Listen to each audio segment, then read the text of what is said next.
Tonight, some relief in the Whiteshell. A boy's body has been recovered at Nutimik Lake. This as his brother remains missing.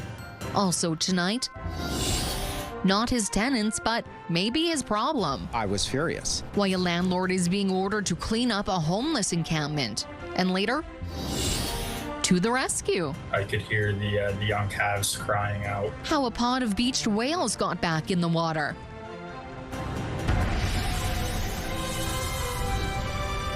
CTV News. Live from downtown Winnipeg with Taylor Brock. Good evening and thank you for joining us. We begin tonight with breaking news from Nutimik Lake in the Whiteshell area. Two brothers were last seen there going under the water this weekend. RCMP say at 7:30 this evening, a body was found near the lake's shore. Police are confirming it belonged to 10-year-old Maximo O. Ramirez, the younger of two brothers swept away into fast-moving rapids Saturday near Sturgeon Falls Trail. 13-year-old Aaron O. Ramirez jumped in to save him, but neither of the boys were seen resurfacing. The discovery was made after search efforts ramped up Wednesday.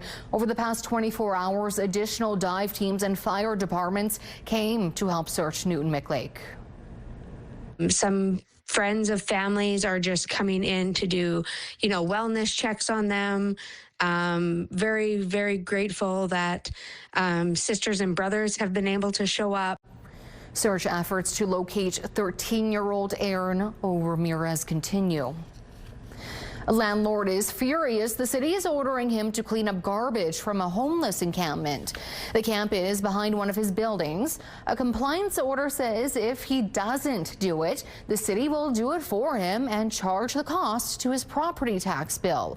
Marvin Sharp is accusing the city of trying to dump the problem in his lap. CTV's Jeff Keel explains. Behind this apartment building on Balmoral Street, a homeless riverbank encampment has been here for years. With it comes these piles of debris. People have cut this fence to shelter under the building's parking lot too, and there have been fires. Needles, all of the traits of an encampment are crystal clear. The province and city have been working together to remove encampments. So landlord Marvin Sharp was shocked when his property management company received an order from the city to clean up this mess or else. I was furious. The order states all garbage, which may include tents, must be removed and the site cleaned up, or the city will do it and put the costs on his property tax bill. A penalty fee for non-compliance could also be tacked on. The city and the political people who are supposed to be responsible for this have decided their best action is to dump the problem on someone else. The city says enforcement officers are dispatched based on complaints. In this case, the city says crews observed abandoned goods, furniture, and other materials at the rear of the building's property. Please note that the city responds to encampments on public property. If someone is concerned about an individual experiencing homelessness or an encampment, they can report this to 311. For situations involving private property, the property owner may contact the Winnipeg Police Service. But Area Councillor Sherry Rowland says putting this on the property owner is unacceptable. Beyond being unfair, it's illogical, and it is a crazy commentary on where public safety is at in this city. Sharp says he has called police in the past. He's appealing the order. Let's hope something good comes out of this and the city wakes up. Jeff Keel, CTV News, Winnipeg. Now it appears people are still living in the tents. Our reporter saw a couple of people going in and around them earlier today. The landlord has 14 days to file an appeal with the city's Community Services Committee at a cost of $250. Emergency alerts rang across the province today because of a widespread 911 outage. According to Bell, callers outside of Winnipeg may not have been able to reach 911 this afternoon. However, shortly after 4 p.m., the telecom company said 911 service had been restored after an unnamed third party cut a fiber cable. It says both wireless and wireline emergency call services are functioning normally again. Bell is the parent company of CTV News. A member of the Winnipeg Fire Paramedic Service has been arrested, accused of breaching a protection order while on duty. Winnipeg police say last Wednesday, the 59-year-old man was in uniform driving a fleet vehicle when he drove into an area in violation of an order he was under to keep a certain distance from a protected person. The domestic violence unit assumed the investigation and he was arrested Tuesday. He remains in custody. A police spokesperson says work-related considerations are taken into account when a protection order is issued, and the member was working modified duties at the time of the alleged incident. A Winnipeg dermatologist has been reprimanded for misconduct by the College of Physicians for misconduct involving female patients. Dr. Earl Manouk pleaded guilty to professional misconduct, contravening the code of ethics and displaying a lack of skill, knowledge, or judgment in the practice of medicine. He has been ordered to cease practicing medicine, but will be permitted to provide laser treatment of vascular lesions and treatment of skin cancer moles. The complaints stem from incidents that took place between 2021 and 22. Manouk has been licensed to practice dermatology and internal medicine in Manitoba since 1989. He was previously reported to the CPSM in 2009 and was required to have a female chaperone when interacting with female patients. Winnipeg continues to have one of the highest crime severity rates in the country. However, according to Statistics Canada's latest report, the rate fell faster in our city than most of the rest of the country last year. The Crime Severity Index is a standard way of measuring both the number of crimes per capita and how serious they are.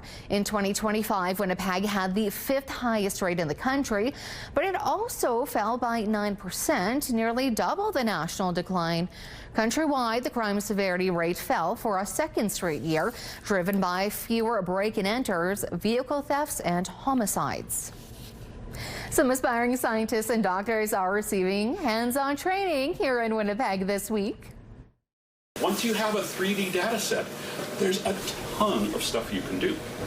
The Biomedical Youth Program Summer Camp at the University of Manitoba's Bannatyne campus is welcoming around 125 grade 6 to 12 students, including 15 Indigenous high school students from northern Manitoba.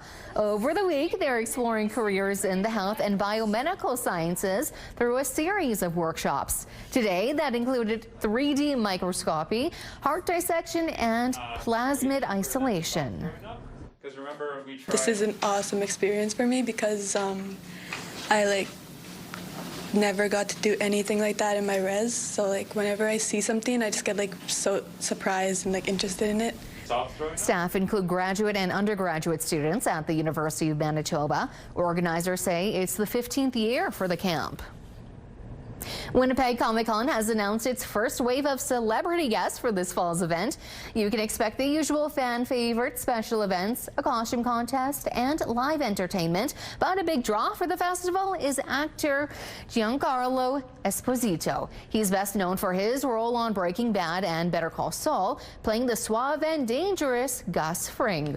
Other stars coming to Comic-Con include Catherine Tate, best known as Doctor Who companion Donna, Attack on Titan voice actors Elizabeth Maxwell and Jason Liebrecht, gaming icon Troy Baker, and YouTube comedian Brandon Rogers. They all join previously announced guest of honor Famke Janssen, who's best known as Jean Grey in X-Men. Winnipeg Comic-Con runs October 30th to November 1st at RBC Convention Center. And here's our first look at tonight's weather. It's pretty warm right now, actually at 21 degrees, feeling more like 26 with the humidity.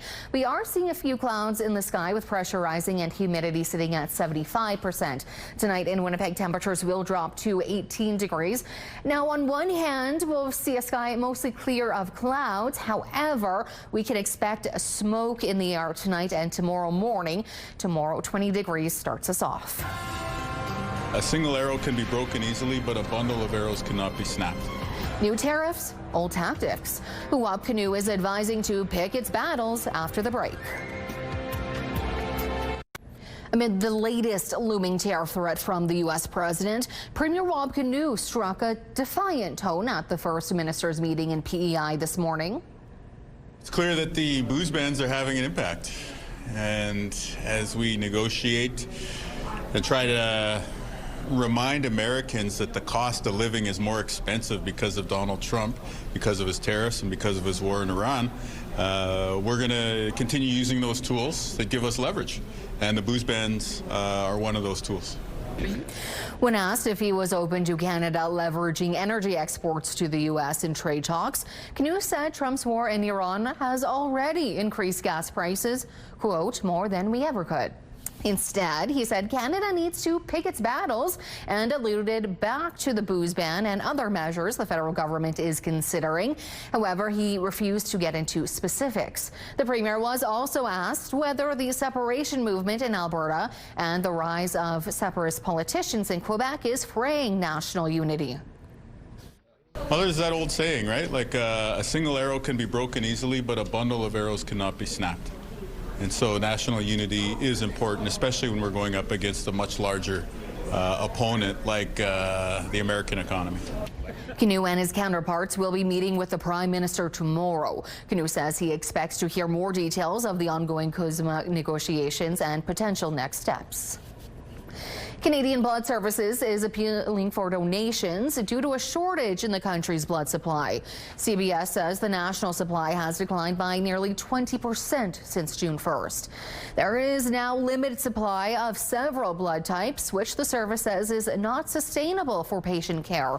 Roughly 18,000 appointments a week are needed to keep up with hospital demand, but over the past 6 weeks, they've fallen short by 1,500 to 2,500 nationally.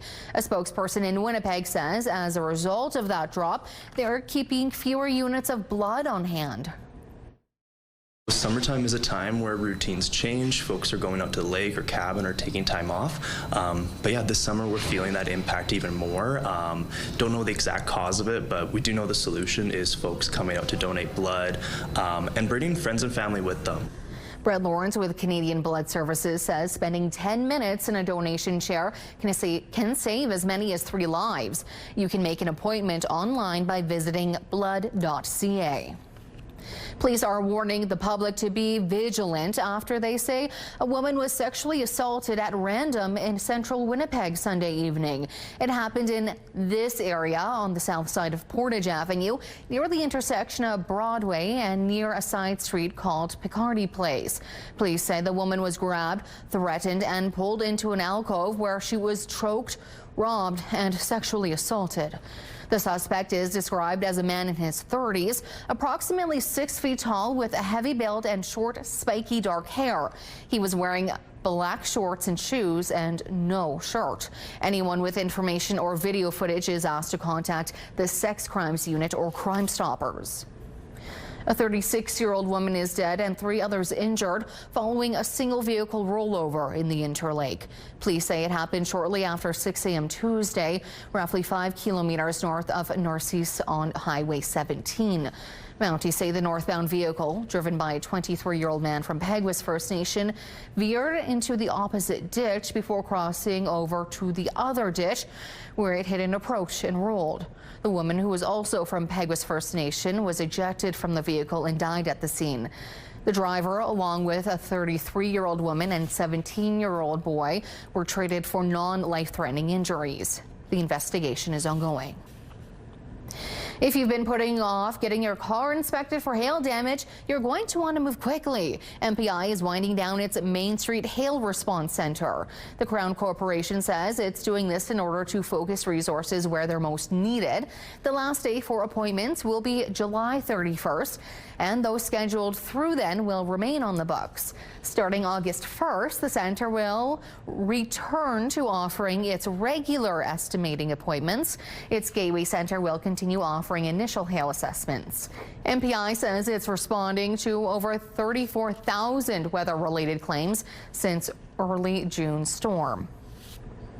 Nearly 1 in 4 watercrafts failed a recent roadside inspection blitz for aquatic invasive species like zebra and quagga mussels. A check stop was set up on Highway 1 near the Manitoba-Ontario border from June 19th to 21st.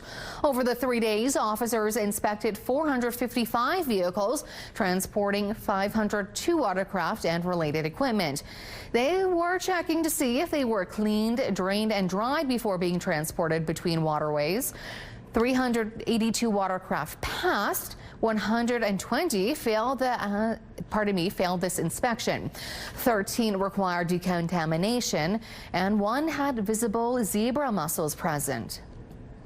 Cinephiles, filmmakers, and casual movie lovers, it's here. The Gimli International Film Festival kicked off today. What did you say to those who say that you're a war criminal? Man, she doesn't care what anybody thinks. Don't push me. I'm a journalist here. Independent media is the oxygen of a democracy. What do you mean by independent? That's Steal This Story, Please, a documentary about journalist Amy Goodman. It's one of dozens of films being screened during the 5-day-long festival, which run the gamut from dramatic feature films to comedic shorts. The ever-popular beach screenings run all week at 9:30 p.m., and they began tonight with a showing of the original Shrek. There's also workshops, filmmaking competitions, and networking events. Those details can be found at gimlifilm.com. And speaking of films, a documentary shot right here in Manitoba has just been recognized on the world stage.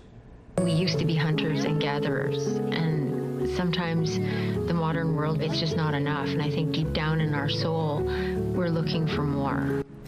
It's called Everything We Need Is Here, and it just won Best Environmental Documentary at the Melbourne Documentary Film Festival. It centers around a mushroom forager, while also weaving in the stories of local land defenders and environmentalists. Shooting locations included Winnipeg, LeMay Forest, Sandylands, and Hollow Water. The film's creator says she hopes the win at the festival will encourage more people to see it. And I'm hoping that our political leaders, whether that's provincial or municipal, watch this film and are moved by this film to create policy, to create policy to protect mature, healthy trees. The documentary is currently available on Bell Fiber One TV. CTV News is owned by Bell Media. Santa's coming to town with a circus, where this cool spectacle is hitting the stage, and warm and mostly sunny. We'll show you when thunderstorms will roll through Winnipeg, still to come in your complete Skywatch forecast.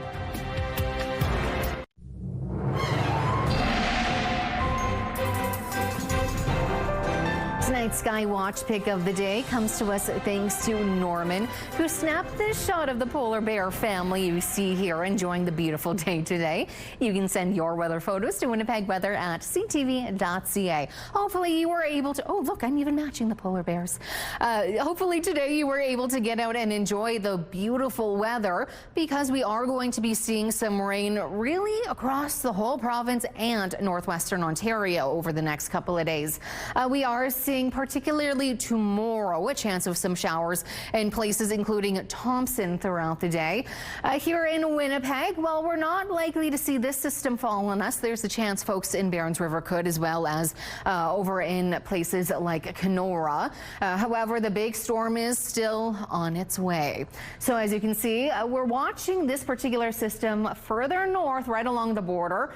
It looks not too risky for the moment, but that's going to change very quickly overnight into Friday. Yes, there are some serious color changes happening here. Some severe thunderstorms are expected overnight into Friday morning across the north. Now, this system is expected to drop a little. We will see it push not only into Ontario, but here in Winnipeg as well. Part of it is going to break off and potentially bring a thunderstorm here. This at the same same time as people in the very southwest, like Brandon, could also be seeing some rainfall on Friday in the morning. But here in Winnipeg, that could continue throughout the day. Taking a look throughout the north, we are seeing some mixed cloud coverage, including tomorrow in Churchill and Gillam, where there is that risk of a thunderstorm in Island Lake and Thompson tomorrow, both expecting a high of 24 degrees. And a hot day tomorrow in Flin Flon and the Paw with a high of 28 degrees. And your neighbors in Norway House, though, could be seeing a thunderstorm. The same for Lynn Lake tomorrow. Tonight in Brandon, 14 degrees is your expected low, but very hot tomorrow, a high of 29 with sunshine. Here in Winnipeg, temperatures will reach a high of 30 degrees tomorrow. However, we will be feeling the impacts of smoke, at least in the morning. Kenora, temperatures tomorrow reach a high of 27 degrees, but you folks as well as in Dryden could be feeling the effects of a thunderstorm. And taking a look over the next 7 days, we are going to be continuing to feel some hot temperatures here in Winnipeg, including, as mentioned, a high of 30 tomorrow. And temperatures might be warm right now, but it's never too early to be thinking about frost. Frost, a Cirque holiday extravaganza, is coming to Centennial Concert Hall this winter. The show combines acrobatics, dance, live music, and, well, aerial stunts to deliver a show-stopping spectacle. The performance kicks off on December 17th at 7 p.m. Tickets go on sale July 24th at 11 a.m. on the Concert Hall's website. Looked at it, and I said, I don't think so. This license plate might make you do a double take. How it ended up in a senior's hand and why she's not letting it go next. A Florida senior's new license plate has become a topic of conversation among her family and friends, with opinions split on whether or not she should keep it. Joan Murray reports. And I didn't know I was getting a plate. When Nancy Delastrita went to collect her mail, she got quite the surprise, a new license plate with her vehicle registration renewal. And I looked at it and I said, I don't think so. The plate reads SQZ-A55, but from a distance, those 55s can be read as S's. Well, you get the picture. Squeeze blank. I don't think a woman that lives in a senior community that's going to be 77 years old next month will be driving around with what this plate has to say. The plates become the talk around her retirement community, especially the men. We were with her when she showed it to one of her 89-year-old neighbors. And this is what I received from the DMV for my new license plate. That's good for 10 years. Good. Good?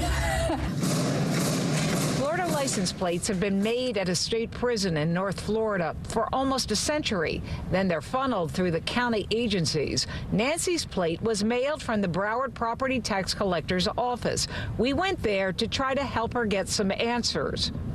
It's a question about a tag, if you want to replace a tag. And while no one wanted to talk on camera, we were told anyone unhappy with a plate can turn it in for another one for free. I'm kind of resigning to it, and I figured maybe it was just destined to be on my car. So for now, Nancy's keeping the tag, although she is planning to let the state know about it. She'll see the reaction when she goes public with her new plate. I can handle it if I get a few honks here and there. Actually, being over 70, I might like a few honks.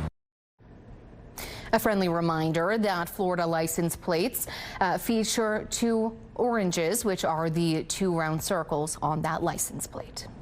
Still to come, a whale of a tale. A pair of conservation officers won't forget this shift anytime soon, and we'll break down tomorrow's forecast next. Clothing provided by RW & Company. Salon services provided by S&Teak Spa Salon. Tomorrow in Winnipeg, we'll start off with some smoke in the air. It'll be mostly sunny throughout the day, and temperatures will reach a high of 30 degrees. Conservation officers in Churchill had an unusual situation on their hands. They were called about a white object in the water covered by seagulls. That object turned out to be 7 stranded beluga whales. They were in distress. I could hear the young calves crying out. The whales were just 60 meters offshore in shallow 1.5 meter water. Conservation officers stayed with the whales for hours, protecting them from polar bears. The whales were relatively unharmed, aside from the injuries from seals pecking at them. After a couple of hours, the tide rose, ending this whole ordeal. But what's unclear is how they got trapped in the first place. Belugas are known to get closer to the shore to escape predators like killer whales, but it could be that they were potentially on the shore trying to rub up against the bottom for their seasonal molting, and they just got trapped or confused. The two officers tell CTV News this rescue is one that they will never forget, which of course makes perfect sense. That's it for us tonight. Thank you for watching, and good night.